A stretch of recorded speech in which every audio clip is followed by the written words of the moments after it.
Assalamualaikum warahmatullahi wabarakatuh. Perkenalkan, nama saya Widya Yulia Rizika.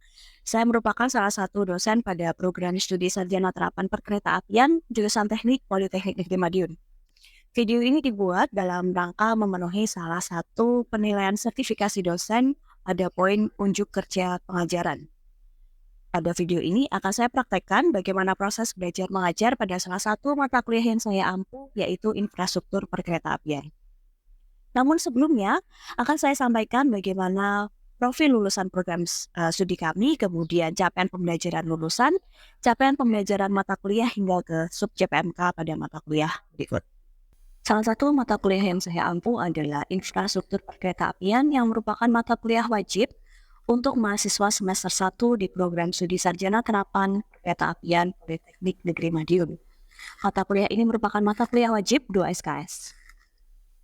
Profil lulusan pada program studi kami adalah sarjana terapan sebagai perekayasa di bidang rolling stock engineering yang mampu melakukan perancangan komponen dan sistem, perencanaan proses produksi, serta pengujian komponen dan sistem baik dalam aspek mekanikal maupun elektrikal, serta pada sarana perkeretaapian dengan memperhatikan aspek teknis terkait keamanan, konstruksi, keselamatan pengguna, dan juga aspek lingkungan.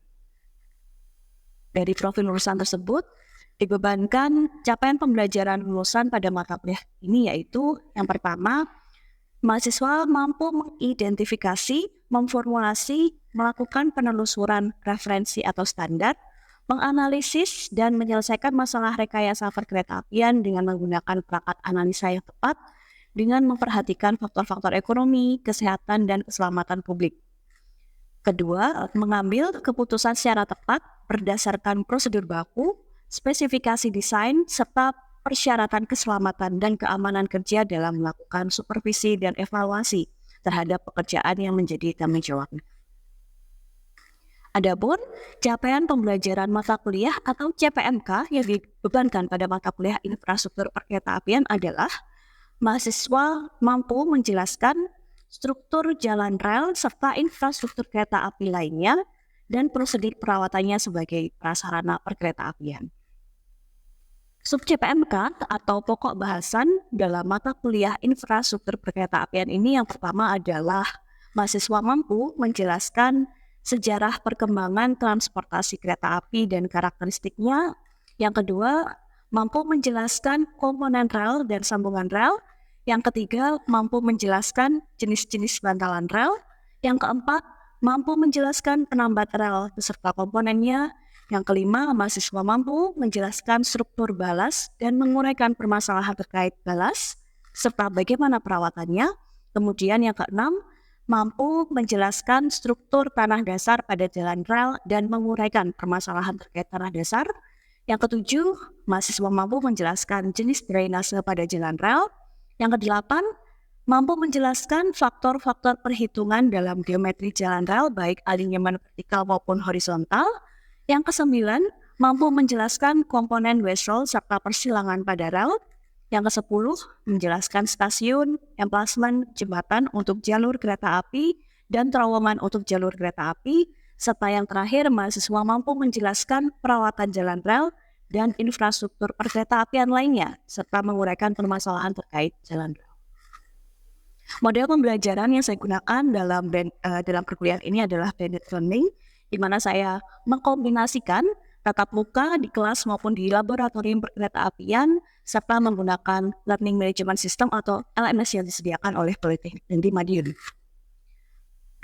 Metode pembelajaran yang saya gunakan adalah ceramah interaktif, kemudian diskusi serta studi kasus dari lapangan.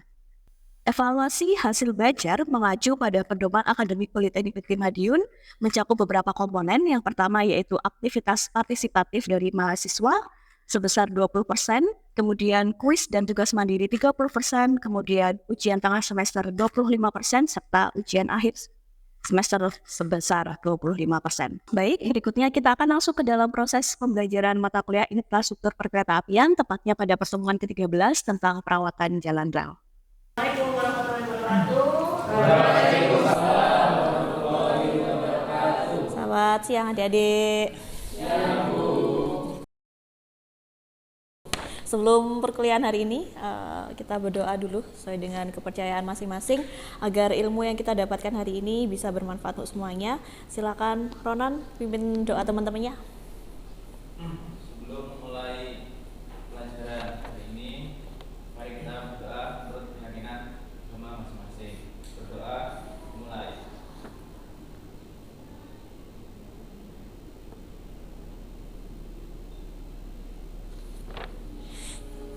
Berdoa selesai.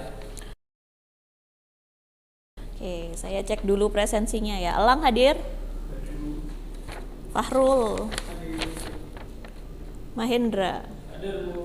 Kusnadi? Dedi? Ronan ada ya. Thomas? Riza? Hani? Rahel? Reza Putri? Punto. Ada yang belum saya panggil? Udah semua ya? Oke. Kita tolong ditandatanganin.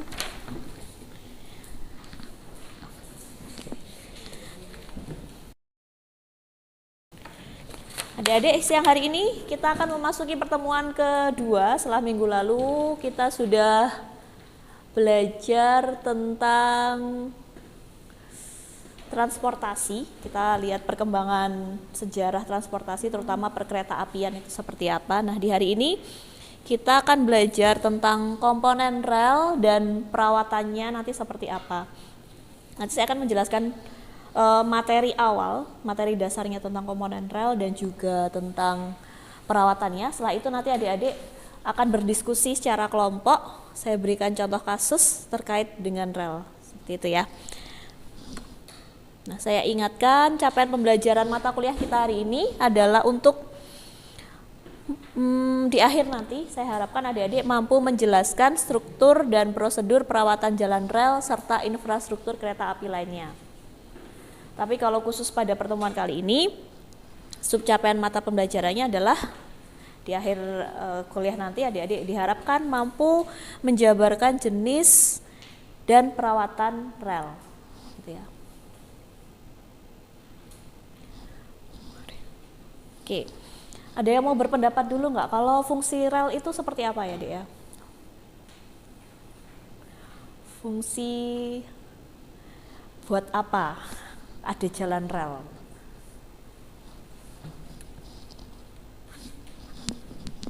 Silakan Hendra. Baik, perkenalkan nama saya Hendra. Jadi terkait fungsi dari rel sendiri itu bisa untuk sebagai memandu arah jalannya kereta api, karena kan memang kereta api yang berjalan di atas rel tersebut gitu.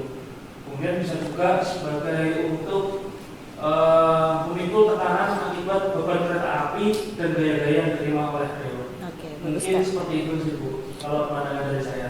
Bagus sekali Hendra. Jadi salah satu fungsi utama yaitu tadi adalah memandu jalannya rel, karena kereta itu kan berjalan dengan roda yang berbeda ya dengan kendaraan darat yang lainnya. Setelah itu juga dia meneruskan beban kereta ke bantalan dan balas atau struktur-struktur di bawahnya ya.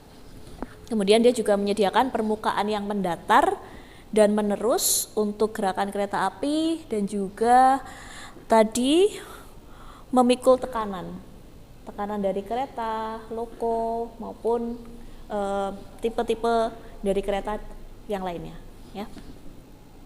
Persyaratan umum karena salah satu fungsinya adalah untuk menahan tekanan dan juga meneruskan beban, maka persyaratan umum dari rel itu yang pertama dia harus punya berat optimum. Rel dirancang dengan berat tertentu untuk dapat menopang beban tadi ya.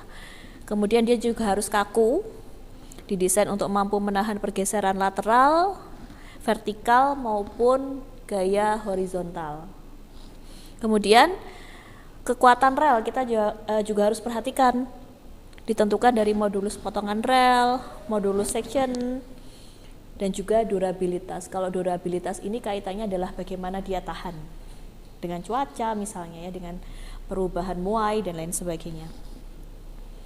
Komponen rel itu pada umumnya dibagi menjadi 3, running surface atau head, kemudian ada di bagian web, badan, dan yang terakhir adalah kakinya, footnya. Nah, profil dari rel itu seperti penampang I, seperti ini ya. Jadi di bawahnya itu ada footnya itu melebar, itu ada fungsinya sebetulnya. Jadi tidak hanya sebatas pokoknya bentuknya seperti ini, itu ada tujuannya. Kenapa dia di bagian bawahnya lebar? Agar distribusi bebannya lebih banyak, lebih dipikul oleh penampang yang luas. Kalau bisa dipikul dengan penampang yang lebih luas, tentunya di bawahnya nanti tekanannya akan lebih lebar, lebih merata juga distribusinya ya. Seperti itu. Nah, kalau untuk persyaratannya tadi kan dikatakan salah satu persyaratannya dia mampu menahan gaya dan tekanan. Pada umumnya ada 3 gaya yang diterima oleh rel. Yang pertama tadi adalah gaya vertikal. Kalau gaya vertikal kira-kira dari mana didapatkannya? Dari keretanya itu sendiri ya kan. Kemudian ada gaya lateral. Di sini lateral itu Y. Jadi kalau ini penampang relnya, ini gaya horizontal tadi, lateral itu yang ini. Dari apa berarti kira-kira? Nah, keausan itu kita bisa lihat dari 2 arah. Yang pertama arah A ini, Dede bisa kelihatan nggak?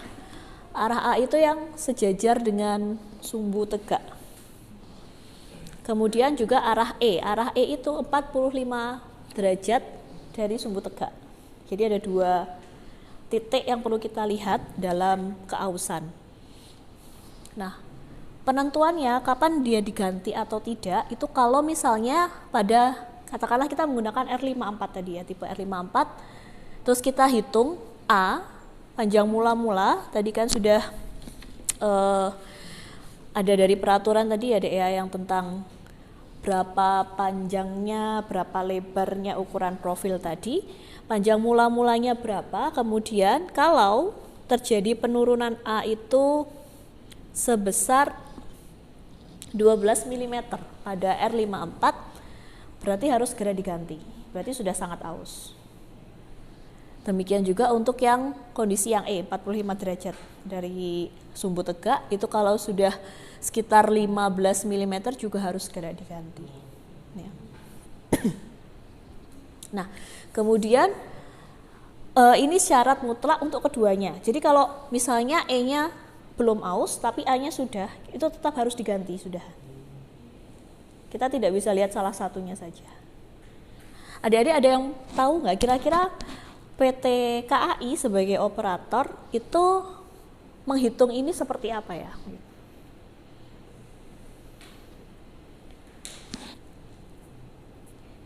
Alat yang digunakan sudah pernah ada? Bisa kereta ukur atau mereka masih menggunakan manual, bentuknya seperti jangka sorong. Iya. Tapi kalau yang untuk kereta ukur itu memang kan berkala, per 6 bulanan biasanya kan, dia tidak setiap hari atau tidak bisa misalnya secara kebutuhan seminggu sekali gitu, itu nggak bisa. Kalau yang misalnya menggunakan dalam jangka pendek, pakai yang jangka sorong tadi. Ada 2 ukuran atas dan 45 derajat yang miring. Nah. Kemudian maka panjang umur rel, tadi kan ada berbagai macam jenisnya. Umur rel itu ternyata ditentukan atau berkaitan dengan komposisi bahan kimianya tadi. Kalau semakin tinggi karbonnya semakin tahan, semakin panjang umur penggunaannya. Kemudian keadaan lingkungan, maksudnya keadaan lingkungan gimana? Dia mau berpendapat? Cuaca, suhu. Mungkin kayak di Semarang itu ada rel yang diletaknya di pinggir laut, mungkin Betul.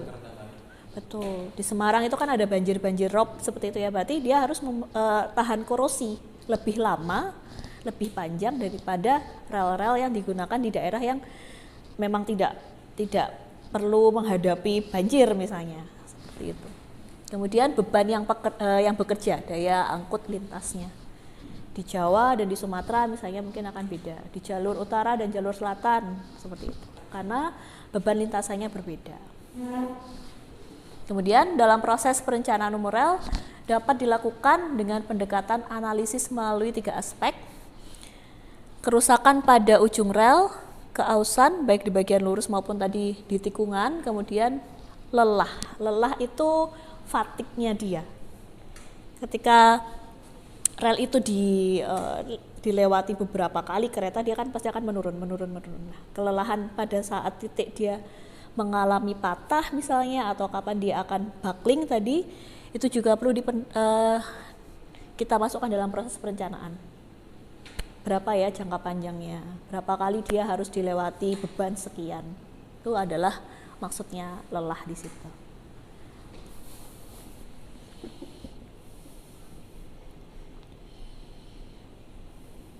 Oke, ini tadi ya, perhitungan umur berdasarkan kelelahan, elastisitasnya, sikliknya, berapa kali siklus.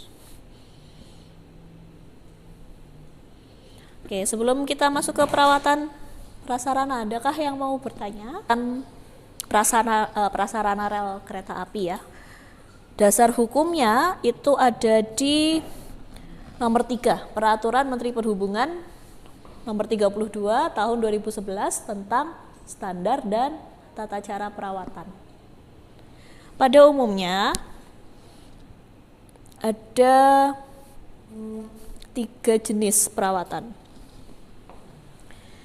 Yang pertama perawatan berkala, kemudian perbaikan untuk mengembalikannya atau perawatan asidental. Kalau berkala itu dibagi menjadi 3, harian, bulanan, dan tahunan. Apa saja yang perlu dilakukan dalam harian, bulanan, tahunan itu sifatnya preventif, mencegah dulu. Agar misalnya tidak terjadi buckling tadi, atau misalnya menghindari baut-baut yang hilang karena dicuri dan sebagainya, itu adalah perawatan berkala. Tapi kalau perawatan secara asidental atau perbaikan untuk mengembalikan fungsi, itu dibagi lagi menjadi 3. Diklasifikasikan berat, sedang, atau ringan. Misalnya pada saat terjadi kecelakaan, itu yang paling gampang ya. Kalau kecelakaan berat ya berarti dia langsung masuk ke perbaikan klasifikasi A, harus segera dilakukan agar tidak menghambat lintas yang lain. Nah, jenis perawatan untuk yang ruang bebas itu artinya kanan kirinya harus clear, berapa panjangnya gitu ya, berapa lebar ke atasnya itu tidak boleh ada gangguan, itu adalah masuk ke perawatan harian. Kemudian sambungan, pengencangan baut itu dilakukan harian, penggantian baut yang hilang itu 30 harian, kemudian untuk pemeriksaan keretakan itu 30 hari. Kemudian untuk yang perawatan rel ini. Nah, di sini yang saya katakan dia perlu alat ukur kereta tadi, itu biasanya bisa 6 bulanan, yang pasti ya 6 bulanan itu dia dari section paling barat ke timur atau timur ke barat, jadi 1 kali jalan kereta ukurnya itu, atau 3 bulanan untuk melihat lebar jalannya masih terjaga atau tidak, panjangnya, kemudian ada kerataannya, lurusnya, lengkungnya. Nah itu biasanya per 3 bulanan.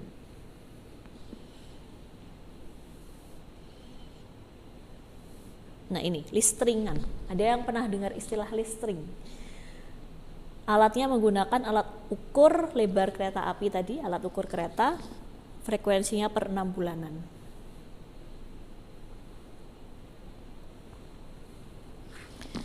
Oke, saya ada video di sini, mari kita lihat bagaimana proses perawatan kereta. Jadi ini adalah salah satu cara perawatan dari rel kereta api, dia menggunakan MTT atau kereta pemadat ini ya.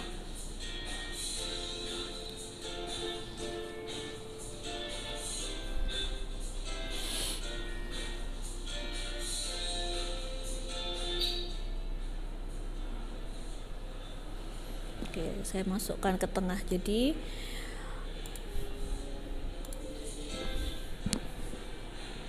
di sini ada 2 hal yang dikerjakan, Dek. Yang pertama dia memadatkan lagi balasnya. Tapi sebelumnya di bagian atas dia melakukan listring. Kalau adik-adik perhatikan, diangkat dulu relnya. Kalau adik-adik perhatikan lebih dekat. Jadi yang bagian depan itu diangkat dulu, dikembalikan ke elevasi yang sesuai kontrol yang di dalam. Dia harusnya di elevasi berapa, baru bagian bawahnya itu dipecok namanya atau dipadatkan lagi. Kelihatan ya, yang bagian depan itu dia ngangkat dulu. Nah, ini namanya pelistringan di situ. Ini yang saya katakan tadi selama 6 bulanan dari daup yang paling barat ke timur atau sebaliknya. 1 kali jalan.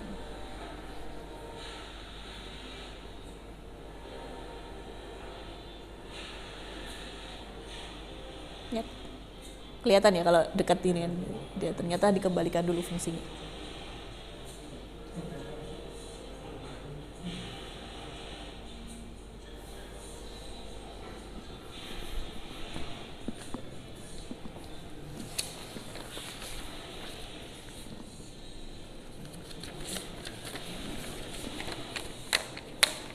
Adik-adik silakan berdiskusi. Saya membagi ada 2 kasus di sini tentang perawatan kereta api.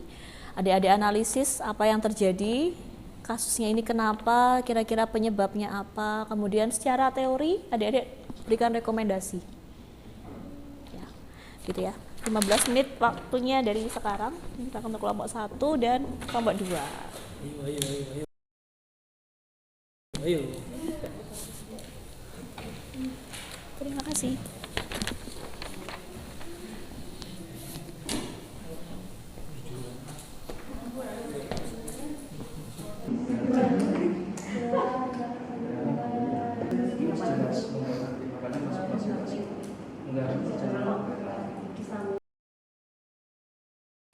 Siapa mau presentasi duluan? Ayo, mau dari siapa dulu nih yang mau berpendapat? Oke, Hendra boleh. Teman-teman yang lainnya silakan diperhatikan, dikomentari ya, silakan nanti. Oke, apa yang terjadi? Kasus apa ini?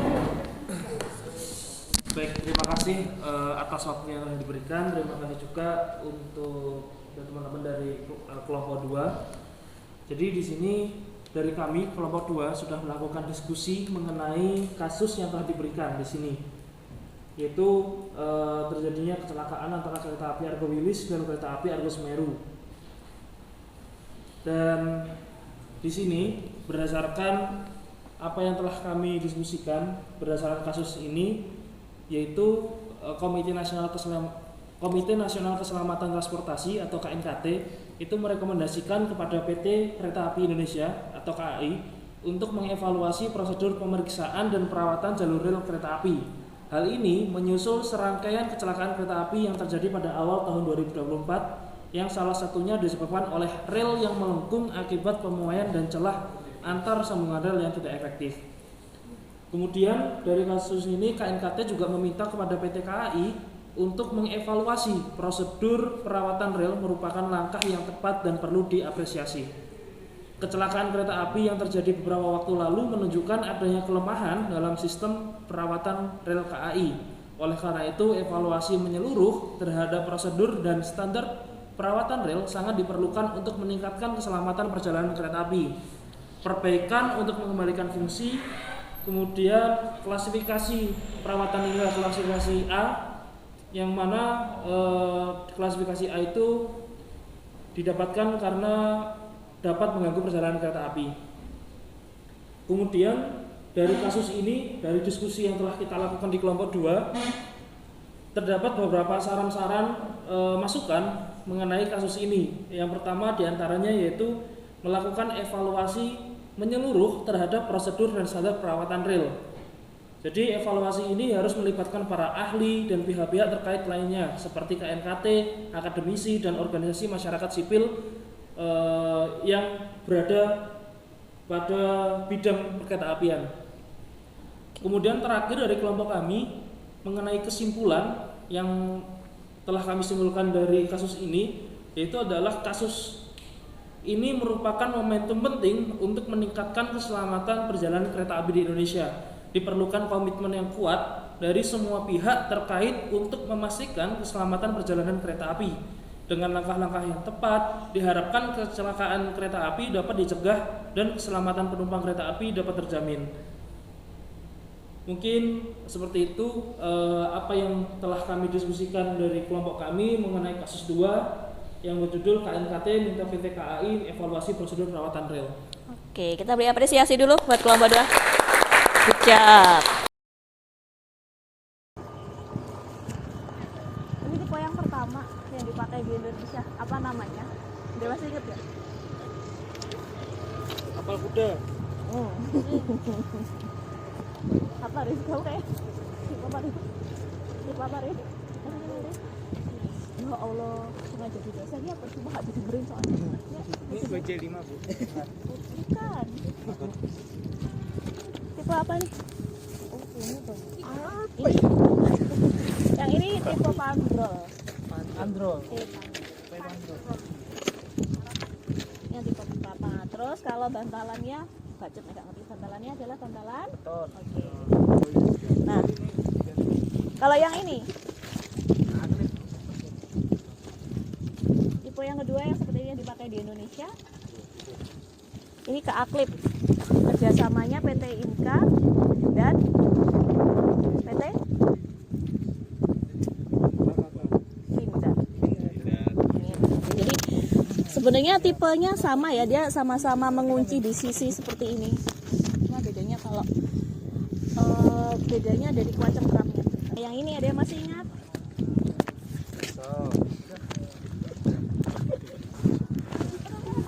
Apa? Apa Mas? Lidah. Lidah tuh yang mana? Jarum yang mana? Ada jarum, sayap, masih ingat kah adik-adik? Ini bentuknya kan jarum nih. Jarum biasanya di sini, ini yang sayap. Ini namanya rel apa? Rel paksa. Atau istilah umumnya? Istilah anak rel fansnya?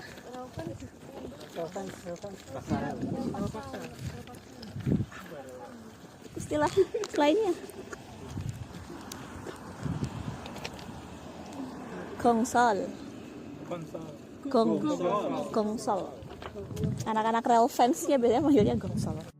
Kenapa ya kalau di jembatan itu pakainya pakai bantalannya kayu? Untuk peredamannya biar meredam dengan baik. Selain itu, kira-kira apanya? Sifatnya lebih lunak daripada beton. Terus kenapa memang kalau gini? Kira-kira ini jembatan nih, ya kan? Terus kenapa kok dia tuh pakainya kayu gitu? Biar lebih ringan. Iya tuh, lebih ringan ya. Karena kalau jembatan itu kan struktur lemah. Oke, adik-adik kan tadi kan kita sudah coba keliling jalan rel kita yang ada di lab kita. Kita sudah lihat jenis-jenis penambat gitu ya. Kemudian tadi juga beberapa jenis sambungan di rel kereta api kita gitu kan. Nah, kesimpulan dari kuliah kita hari ini adalah yang pertama, tadi ada beberapa jenis rel itu berdasarkan bentuknya, berdasarkan panjangnya, dan juga berdasarkan ketahanan ausrelnya. Ketika kita memilih tipe seperti apa, tentunya ada banyak faktor di dalamnya. Misalnya cuaca, ya, kemudian lintas yang akan dilewati itu diperbolehkan sampai berapa beratnya, berapa kali dia siklusnya, kemudian tidak kalah pentingnya adalah perawatannya. Ya. Jadi percuma kita bisa membangun, tetapi kalau kita tidak bisa merawatnya, sama seperti hubungan, ya Kak. Bagaimana kita memulai itu memang penting, tapi bagaimana kita mempertahankan merawatnya itu juga tidak kalah lebih penting. Perawatan rel itu tadi ada harian, mingguan, bulanan, bahkan sebetulnya ada siklus pergantian rel itu 50 tahunan di akhir, itu yang pergantian besarnya. Seperti itu. Oke, demikian kelas kita hari ini. Minggu depan insya Allah kita ketemu lagi ya dengan materi yang tidak kalah seru dari hari ini. Kita akan ke struktur di bawahnya yaitu bantalan. Terima kasih sudah hadir di kelas yang hari ini. Wassalamualaikum warahmatullahi wabarakatuh. Waalaikumsalam. Terima kasih Bu. Sama-sama.